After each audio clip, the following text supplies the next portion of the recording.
All right, back on the record in the Velasco case. Counsel, were you able to work anything out, or? Your Honor, I think the court should rule. And we are in agreement that my client will put an app on her phone that when the children are in the car, it will prohibit her from being able to text. And, Your Honor, I'd ask the court to clarify the statement about the kids being in the car.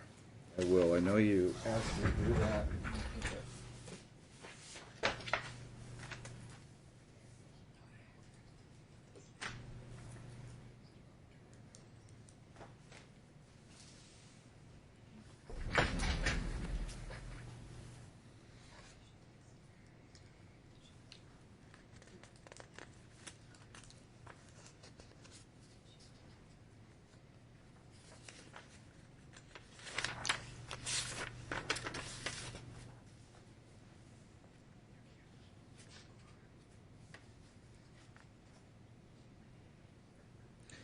All right.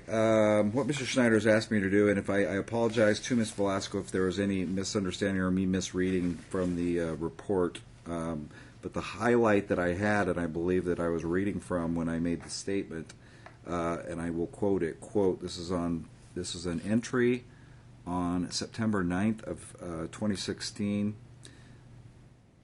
and this is against Coyce.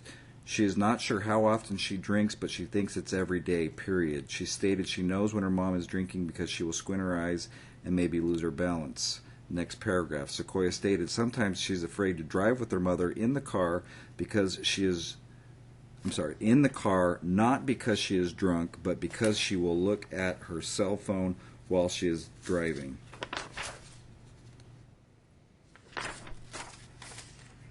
There.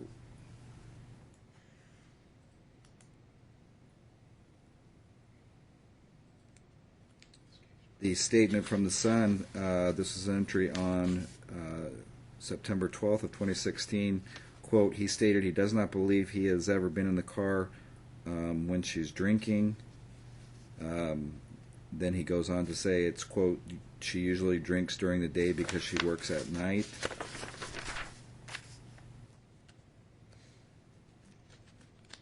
And that's what I was reading from.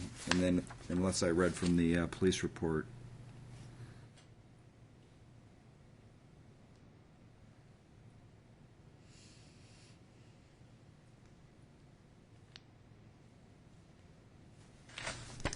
All right, thank you. Okay? Thank you. All right. Are we to the point where Miss McKellar's going to make a record now? We are, Your Honor. Okay, because I had indicated before we went off the record, and it's still my intent. Are you your days off at the Win still Wednesday, Thursday? Let me, because I did want to put that in the record, because even back as far as December 8th, and I realized that there were different circumstances.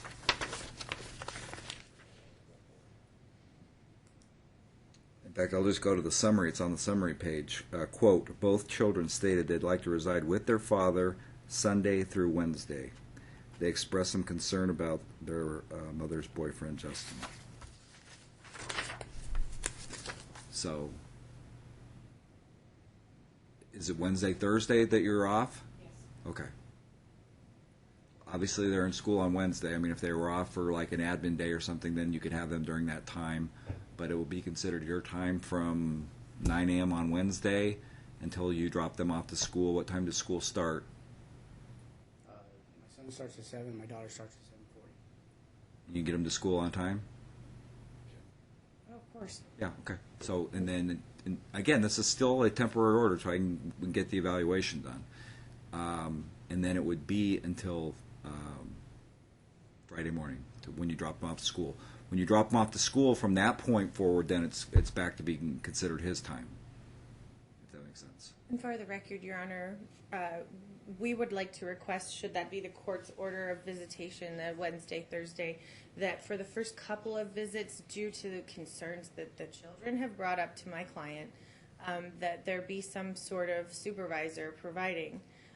They're kind of scared about what ramifications they may face from mom when they visit her at first. They want to visit her, but I think there's some concerns, and I actually have some concerns about where she's going to take this with the kids, if it's going to be taken out on the kids, and the kids have expressed the same concerns to my client. My client only hopes that when she does finally get visitation, that it's a good thing, that the kids, have a good time with her, and that court things are not brought up. But she's already sent letters to the kids. The family has already harassed the kids at the soccer games. And my client has some concerns that should there be no supervision or nobody there to, watch the situation, that's only going to continue when they're in her care. And we have concerns that that's what's going to happen, and that shouldn't be happening. So that's what we are requesting. That's what the kids have stated to my client, should visitation be pushed back in today. And I believe it's in their best interest, because they shouldn't be hearing anything about litigation. They shouldn't be called as witnesses in other cases, and they shouldn't have anything to do with any court proceedings at all. But they already have.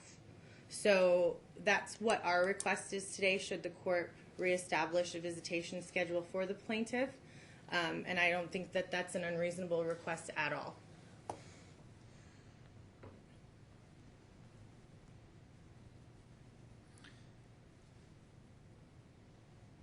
So when is your client going to start the evaluation process?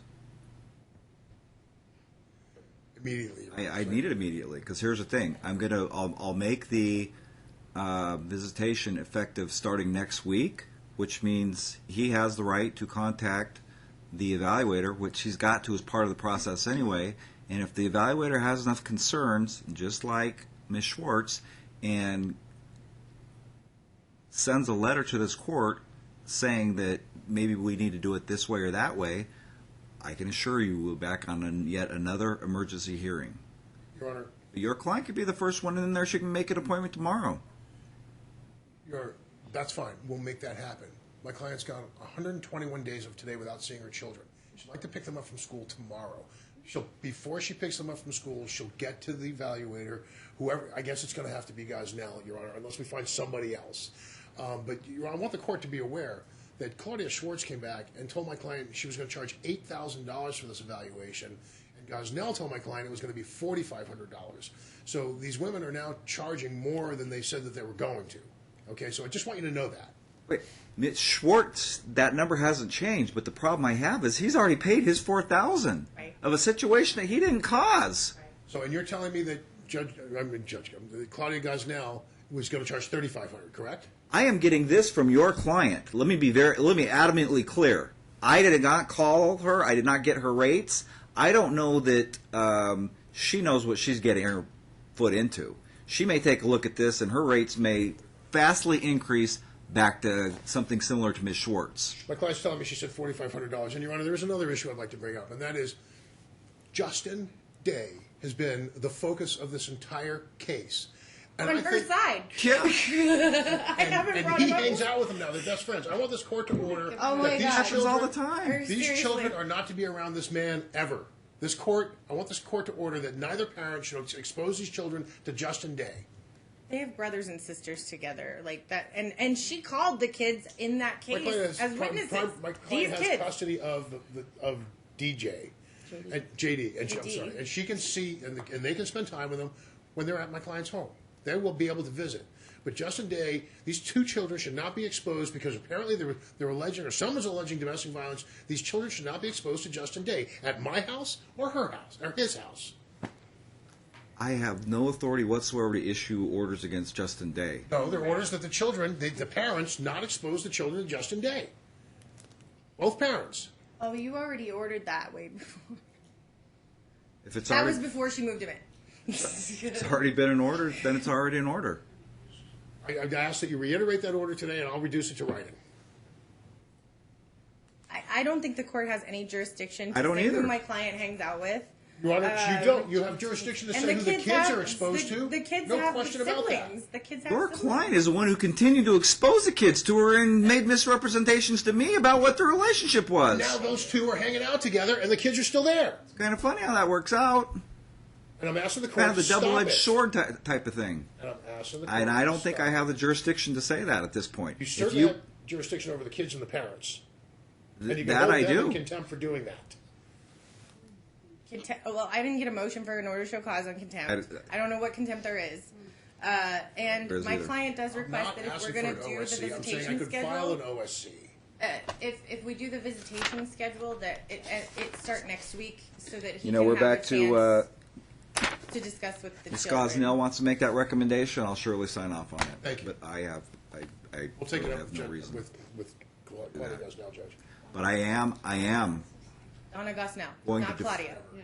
Don't call Right. her. Two different people. I am going to. Paralegal is not a clerk or an attorney. I'd ask that you remain silent. I am. Does she have the right to? I mean, I don't. I am going to, again, defer. Visitation will start next week. That's going to give the defendant the opportunity to contact, why do I keep mixing them up, Ms. Gosnell immediately, and if there's any concerns, then I'm assuming I'll get an emergency sort of report, and we may end up going off that. So again, your client can try to get and meet with her tomorrow. And if she meets with her tomorrow, can she pick the kids up from school? No, I'm deferring that for one more week, Mr. Schneider. And can we have phone contact? All emails have been shut off. All phone contact's been cut off. She's had zero contact, Judge. What harm can come from phone She cut their contact? phones off. She cut their phones off. That will be Ms. Gosnell. It's going to be the same as Ms. Schwartz. It'll be the same as Ms. Schwartz. Right. Judge, my client has not seen or heard from her children. Schneider, again, I did not create the situation. I did not create the delay in this situation. I did not, as I think I've said before, even in this case, it wasn't me and Marshall Bill driving up and down Bonanza and say, hey, let's pull these two people in court and make their lives miserable. But we are where we're at, and I'm simply given, they say they have a lot more stuff, and I see a whole stack of pictures and things like that. I don't know what there is, and this is not the forum to do it at since we're not at trial. But they're going to have every right to give it to the evaluator, and I guess it's more concerning that you're trying to sway around that. No, George, what I'm concerned about is my client hasn't seen her children. I- And what I'm concerned about is that this thing about she's drunk at the school. It was Justin Day that showed up and videotaped her at school, accusing her of being drunk. He's the one that called the police. I think the He's kids involved in reported this other case up to instances his. of her being Your drunk. Honor, please. The He's kids involved in reported this other case up instances. to his knees, Judge, and I'm asking this court to take a look at what happened with the false accusations. The police made no arrest at the school. I understand. Nothing. It was unsubstantiated. And it was Let me tell you, unsubstantiated by I CBS. told you that. It was based on their recommendations of what the kids wanted, given their ages, and the fact they were exposed to domestic violence. It really had nothing, a lot of it did not have to do with, I absolutely was going to check on her and put her on the scram or whatever. I'm not concerned about her drinking at this point. Thank you. And the I'm perpetrator of that domestic violence, Your Honor, is still involved in this She case. allowed him to be in her life. No, now this guy's saying, I'm Again. not going to answer you until you answer Justin. They're working together. It's not the first time down here at family court, Mr. Schneider. Happens all the time. Happens all the time. I'm just trying to I'm get my simply, client to see it's her deferred kids. to next week. If I get nothing from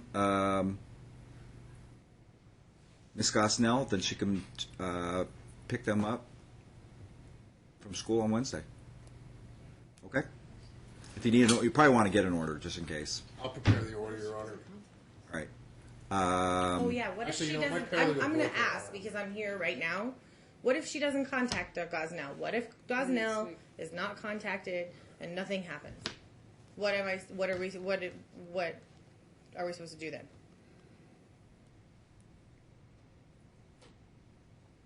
I need her to contact Mrs. Gosnell because she has every right to. They have every right to contact Ms. Gosnell.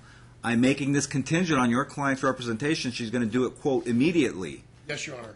You haven't ruled on phone contact.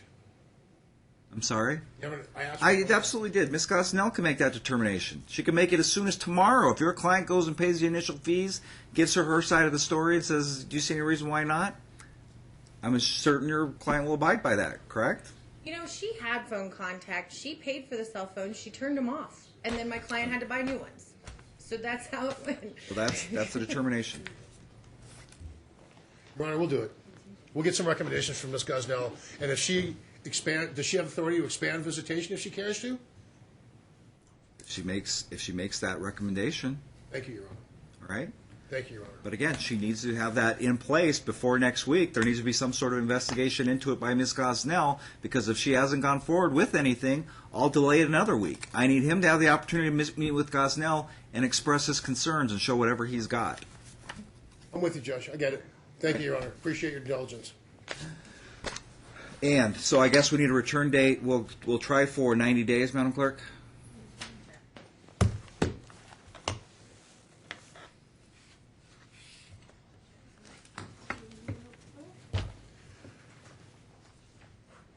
4th, 1:30. We'll see you then, if not sooner. Thank you, Your Honor. Have a good day.